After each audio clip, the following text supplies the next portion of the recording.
no gold is not enough.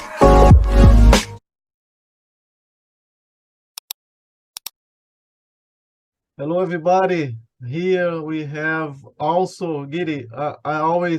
I'm always happy when we have women talking to us. You know, I always uh, have great insights from women. You have always something that we are not as men able to see. I don't know why. Maybe something natural.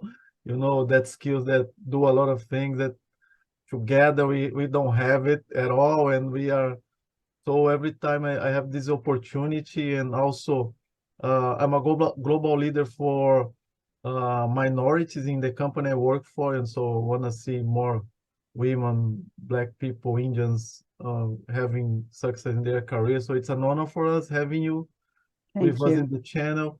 You've been doing a great job uh, worldwide, you know, so you don't know, but your interviews and your work is reflecting here in Brazil. That's why we decided to invite you.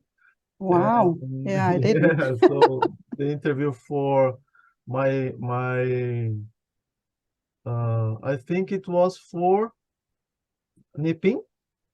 Yeah. Yeah, was a Nipping. My friend Nipping Anand was really make a really good noise here. That's why my colleagues asked me, "Hey, invite her." I said, "I'll try. She's not easy." Yeah. But thank you for accepting. And could you tell us, Gitte, a little bit about your huge background before we get started? Yeah, sure. So my name is Gitte and I live here in Copenhagen, Denmark. I used to be a pilot, so a former pilot. I stopped flying actively in 2016. I had been flying airlines for 17 years or something like that, and pursued the career of going more into human factors and CRM training, which is, of course, from the aviation field. And I have done CRM training for the past 8 years now. I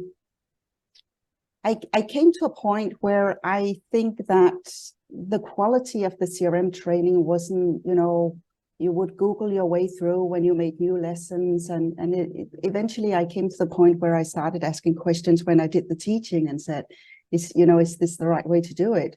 And then I went into the program at Lund University on their master program in human factors and system safety. And that totally turned my world upside down in regards to human factors. So today I have this small company called About Human Factors. I still call it CRM training, but I'm trying to implement some of the ideas that I've learned at Lund University in order to, you know, broaden the perspective a little bit. So that's the background.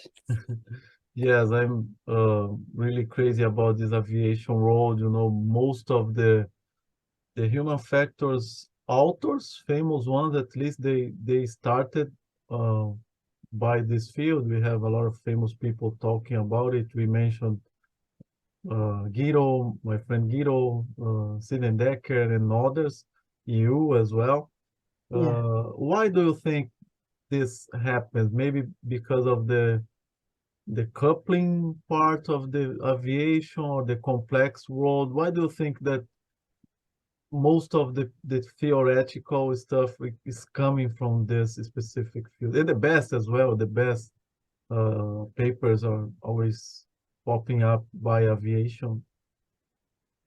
I don't know. I would say that when I sort of described that my world turned upside down after I entered the academical world, it was because, from my point of view, aviation have been very psychological focused. So you would have CRM training, you would tell the pilots to be more assertive, to be more resilient based on incidents and accident.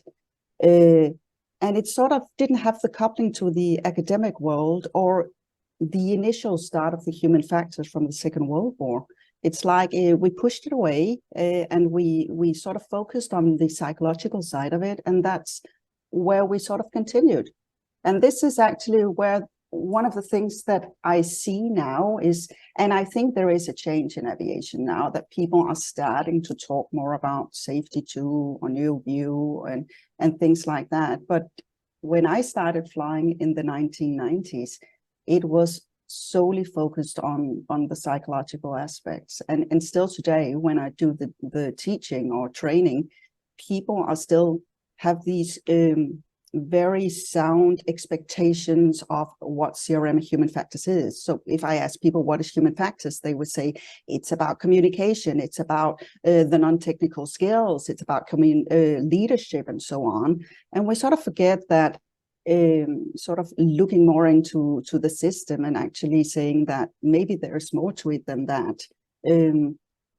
The only thing I see we sort of integrated from safety science was the Swiss cheese model. Everybody knows the Swiss cheese model in the aviation world, but it's like we stopped there. So we stopped in the 1990s, and essentially reason I think was trying to implement, looking more into the organization and looking more into not just looking at the individual. But still today, people will say, well, we have to find somebody who's accountable, or we still have to find the root cause, and sort of so integrated in us. So I think aviation is curious. People from aviation is curious. So maybe it's starting to slowly change. But I think you will still find the majority of people within aviation, especially in management, is still very in more of the old view way of thinking, and that can be sort of uphill sometimes. Yeah, it's not, unfortunately, it's not only in aviation, it's everywhere. I'm a professor in the incident and accident analysis for a master business school here in Brazil. And most of the students are managers or more, and they always come with the same thinking that, oh, he made a mistake, it was a human Yeah, error, he was not aware, he was not paying attention in the task. So yeah, we have a really hard work on try to change this, this view that is there forever. They always think, okay, if they are better trained or if they are more aware, if they don't have anything else in their minds, what is impossible, they would perform better. So it's a yeah, simplistic view of the problem, don't you think? yeah, it is. But I think also the assumption becomes that, if you are not saying that somebody is responsible, then you are sort of accepting it. And that's where I sort of like what Nipan Anand is saying. He's saying understanding is not agreeing. Yeah. So it's not that we accept that kind of behavior, or that we should say that's okay. But still, we just need to be curious about what else is going on, what might be tied into something that could be changed within the system. Because when we do the extra training or we fire the people, we don't learn anything. So how do we actually, get to the point where we could say something within the system is not designed right? We might need to change something somewhere. But I think it's the resistance is very often that, then you would say that you accept something. And I don't think that's the point of it. Yeah, I think accountability is the main problem. Let's say, I don't know if problem is the better word, but accountability is something that we need to do better in the new view side, because Yeah, it's I agree with you, when we defend uh, the new view, somehow we don't say it, but people hear it, that yeah, we say, if you don't have anybody accountable, nobody's accountable, everything is allowed, and it's not the message. So do you have an experience that you can share with us about it, where you faced something similar, something that you had to explain in details, that you are not saying that it's an anarchy, it's only not blaming people? yeah. I've made like an exercise when I do the training sometimes, where I sort of start out with a scenario of a flight, which is arriving and they are having an unstabilized approach. And they just get the details of the unstabilized approach. So that means that either they wouldn't complying with the speed or the configuration of the aircraft and so on before they landed. Anyway, they land on this approach and they go home and they don't write a report about it. And then I ask the participants and say, so who's accountable for this? And they say, that's the captain, you know. And then I provide more information on crews. They are tired, they have a technical issue, so they want to get down to the field and the mechanic is leaving soon, and a lot of stuff. And then I add on the different things and ask every time I ask, so who's accountable? And they say it's the captain, it's the captain. And essentially we get to the departure airport where there is a strike. So they are delayed. The captain can't get the luggage off the airplane. The first officers knew there is chaos within the airport because of this delay on strike with the baggage handlers. And he discovers that he has the now light, which is not working. And he finds out that he's occupied with doing all the other stuff. So he gets into the cockpit and he sees like now they have to depart and he didn't get the mechanic. So he calls the mechanic. The mechanic needs to drive for an hour to get to the airport because it's not like a familiar airport. And suddenly you could see there are a lot of different factors actually going on. And then I say, so who is accountable? Or maybe what is accountable? Or how can we actually discuss what is going on here? And then people start to say, well, maybe the captain is a product of the organization or what is actually going on. And at least in, you know, in that sense, we could sort of broaden the perspective a little bit, because it's not like this straight road, but there is like a million roads that we can take, and suddenly that influences what is going on. And then I put on also, you know, the reason why I didn't say he didn't write a report was that I said organizational factors is that there has been a lot of focus on unstabilized approaches. And this guy is a line trainer, you know, so he knows there is a lot of focus on it. So he sort of hopes that he will go under the radar. And, you know, these things are invisible features of a system that just influences the way that we behave. But I think it's, you have to do like an exercise or bring real world, you know, scenarios into it in order for people to get it. Because when we talk training, it's like we also behave differently within the training room. And suddenly we say what we are supposed to say instead of actually saying what is going on in the real world. Yeah, to only change the address, because here is the same, you know, people ignore the context and just pointing the finger to the last person to press the button, you know. In aircraft, always the captain. I interviewed a really famous and number one captain in a huge company in Brazil, aviation company, and he said that he was fighting to change. There was an approach that when something, I don't know the details, but the recording data from the flight, they analyze every time. After the flight, they analyze the data. If there is something that was not according to the plan, let's say like this, they call the pilot to give explanations. But over there,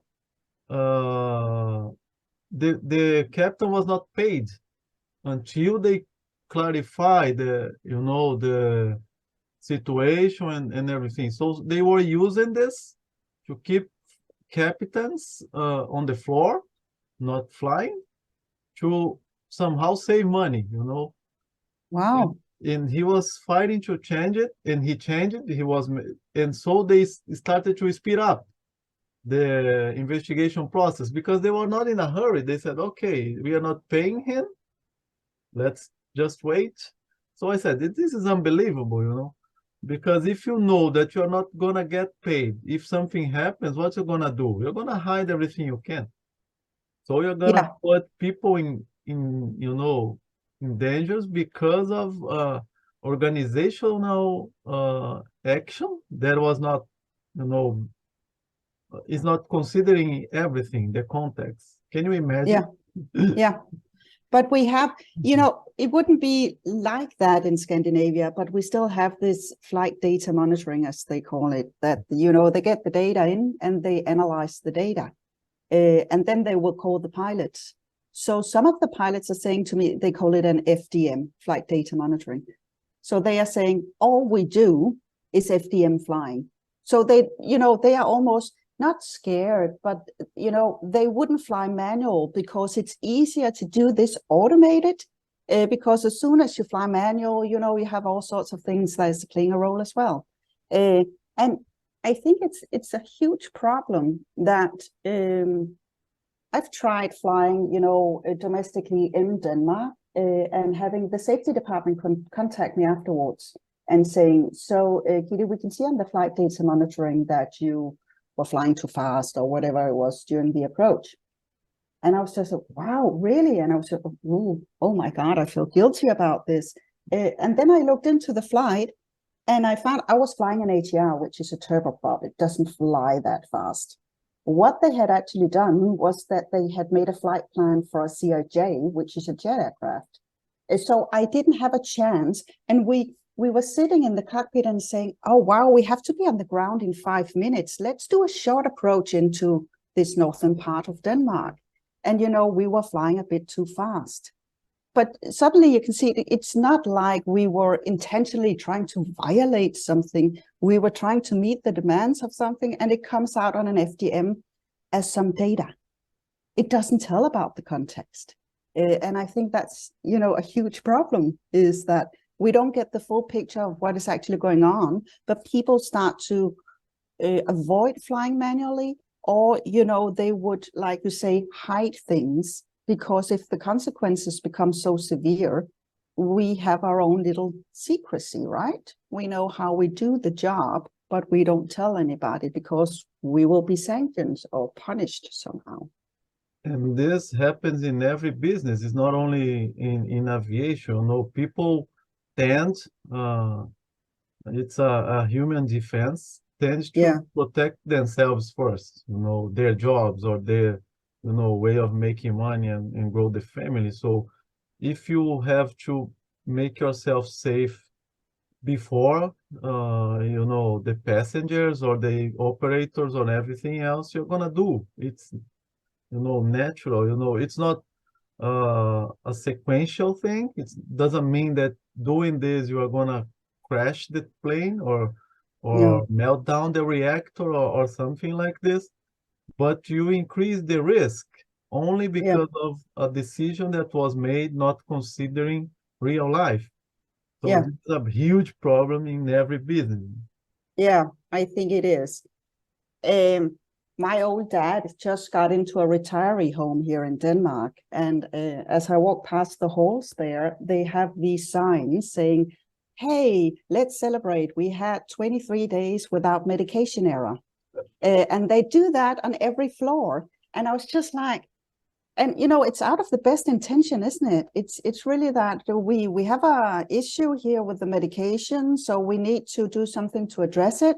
And I was just thinking, wow, I'm glad I'm not the person on day 24 who's making a mistake, because I wouldn't want to tell anybody, because I would ruin the whole, hey, let's celebrate and we are perfect. And it's I think a lot of the things that we do, whether it's aviation or somewhere else, is out of the best intentions, but we haven't really seen what is going on the flip side of that, or what it might create of, dynamics and hidden secrecies of, oh man, I don't want to be the one who actually made a mistake and ruin it for everybody. And it's difficult to actually to get through, because we're so used to just working like that and having these sort of mechanisms in place as well. Yes, in Brazil we have a saying, it's like the hell is full of best intentions. Yes, absolutely. But how do people deal with it, Hugo? And that, I remember, do you know Ida Henriksson, right? Ida Henriksson, yeah. And we had him, he told this great story, and I bring it up every time we talk about safety. So he talked about this Brazil airline that had White Week. Yes. Yeah. So how people would actually, you know, when they had to negotiate, they would say, we do a white week, so we are following rules and procedures to the dot. And then all these delays happen, so nobody is, and after a few days, the management would say, okay, guys, what do you want? To sort of illustrate, you know, and I think it's such a great way to, and when I tell this story, I have people from Italy saying, yeah, we have that too. We have a white strike, we call it, or, you know, in Denmark, we would say like, we wouldn't sell our days off in order to actually, and that's the way I think that's become some of the outcomes of having these best intentions of something and not really looking behind what they create as well. So this is, you know, the power of the people working the other way around, because it's their only way to actually do something about it. Yeah, perfect. I totally agree. And sending him a hug. He talked to us already. He's a great guy. Yeah. Gitte, I have a cultural question to make you, because in South America, most of my experience is in South America business. I have been everywhere, but most of the time I'm dealing with South America people, and we have a characteristic of doing shortcuts. In Brazil, it's famous, trying to be faster or you know, cheaper, doing things to Brazilians are known as smart people, not in a good way. Some, of course, in a good way, but sometimes trying to, you know, take advantage of. It's a cultural stuff here. If you have the opportunity and you don't take advantage from something, they say, "Oh, you are fool," blah blah blah. It's cultural in Brazil. Yeah. Yeah. It's not. I've been in Scandinavia already. It's not over there. For example, you can have uh, a sales store with nobody selling, and if people are gonna put the money, or you can have nobody to check if you paid for the ticket in the metro. Here Yeah. it's not possible. Nobody would pay, you know. Yeah. So it's cultural differences. Yeah. We imagine that some things just happen here. For example, people not following procedures, people escaping from rules, working rules or golden rules. And I know it's not, it happens over there as well. So could you tell us a little bit about it? Because we have an underdog syndrome in Brazil that, oh, this only happens here. And Yeah. does it happen over there as well? People trying to escape from procedures, or not in Yeah. in a bad way, but at work. I ask. Yeah. Yeah. I would say that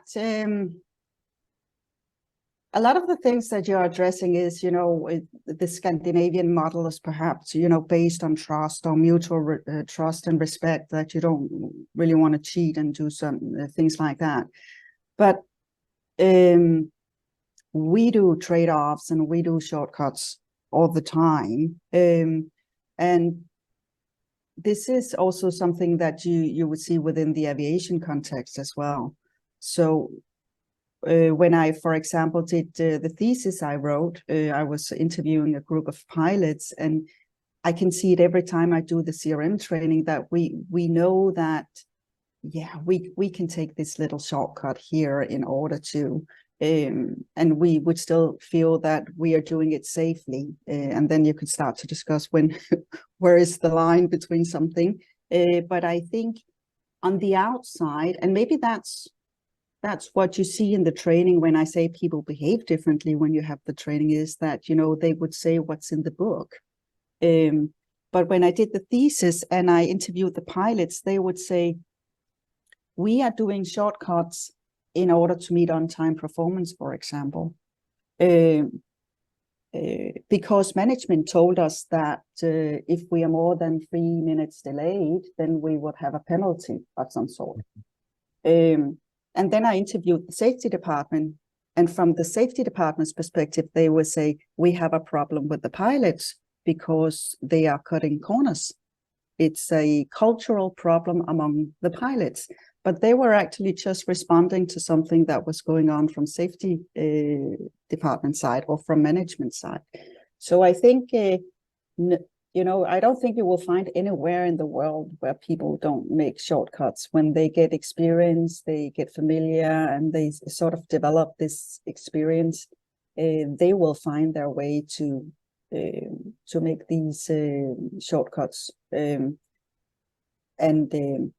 I think it happens everywhere. But on the outside, it might look, I don't know, more strict within Scandinavia. But what is accepted among a culture, I think, might be something that illustrates that. So I don't know, maybe something like that, Hugo. But I do see that a lot of shortcuts and trade-offs are happening, and I think in order to actually, you know, meet the demands, we need to do that. Yeah, and I think it escapes from the cultural side, because I think the reason is because the task prescription is not gonna match 100% with the task execution. So that's why when you get familiar, when you know by experience how to do and what to do, you are gonna ignore some prescribed work Yeah, naturally, because it doesn't make sense anymore, or doesn't make sense 100%. yeah, So maybe this is an explanation. Another question, Gitte, that I wanna put for you is related to your experience about specifically the new view tools and philosophy. What do you see that worked or works well, and the opposite as well? Something that is in the new view that you think by experience that is not, you know, in Brazil you say it's not taking, it's not, you know, taking off. It's not gonna happen, and something that you think there is no change anymore. It's gonna become the traditional view from now on. yeah. I think I could best describe it with when I started at Lund and I was doing all these assignments, I started to look into the different things. And I have this like a small flight operation in Denmark, which is doing VIP flights and so on.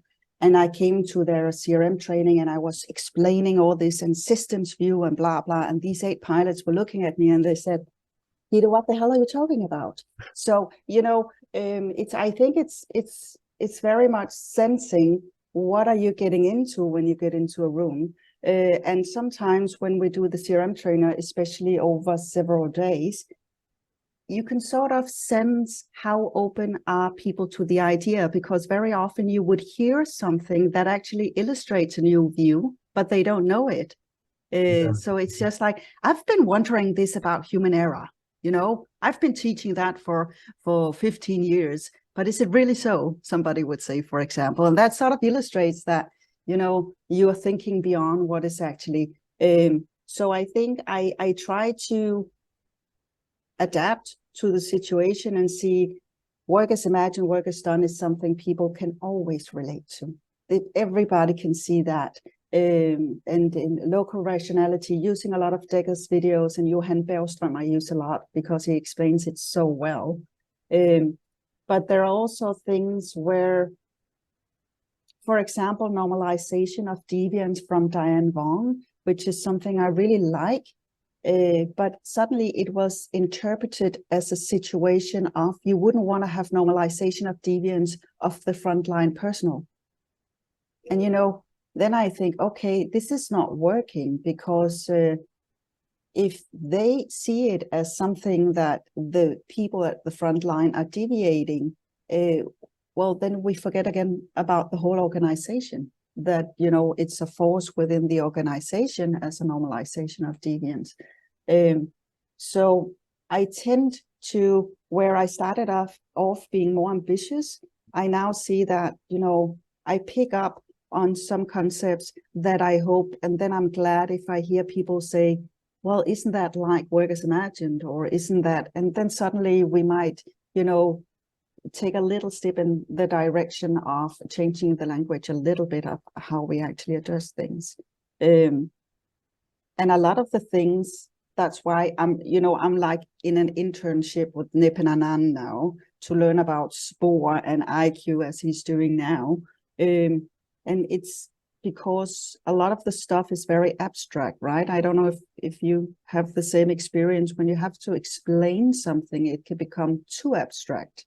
And that's, you know, the difficult part is translating it into something that makes sense to the people as a method or something where it doesn't become just the highlights of them, of something again. So I think it depends on the room. We did a course for the CAA a couple of months ago. And, you know, then I feel like I can turn it a little bit more up to talk more about the perspective behind safety 2 or something like that. But when I do with the pilots, I think they have the knowledge already. And then when something comes out, I'm just trying to say, can we see it like this? Or is it just one root cause? Or is it, you know, suddenly they would say something that triggers a concept that you could address. Yeah, So I think, totally agree. yeah. We have an open training here for HOP, and we have the same issues. You know, you are trying to explain that mistakes are normal. They are listening. Making mistakes are normal. Yeah. No, it's not like mistakes are normal. Making mistakes is never gonna be normal anywhere. Yeah. You know, so yeah, I totally agree with you. Gitte, we are heading up to the end. Time flies when the conversation is good. So Oh, I nice. want to Yeah. give you some time to talk about your company, your offerings, what you have for what service, what trainings you provide, how can you help people, where can they find you? So feel free to tell us a little Oh, bit thanks. about this. So we have a company called About Human Factors, which is doing CRM training. We also started a little bit up on doing human factors courses that is addressed to any industry. But mostly it's been within aviation, where we both do teaching and learning courses for flight instructors. We do CRM trainers and refresher courses and so on. So I work together with Gitte Johansen, which is another female pilot. She's flying in Norwegian and comes in and out as she can suit it into her schedule. And we're based here in Copenhagen, but we are very happy to Beautiful go. Copenhagen. Yeah, but Worth we to love to go mention. out and see other parts of the world as well. So that's also, so it can be on site as people prefer it. And they can just contact us. You can go to abouthumanfactors.com and see the courses and contact information and everything from there on.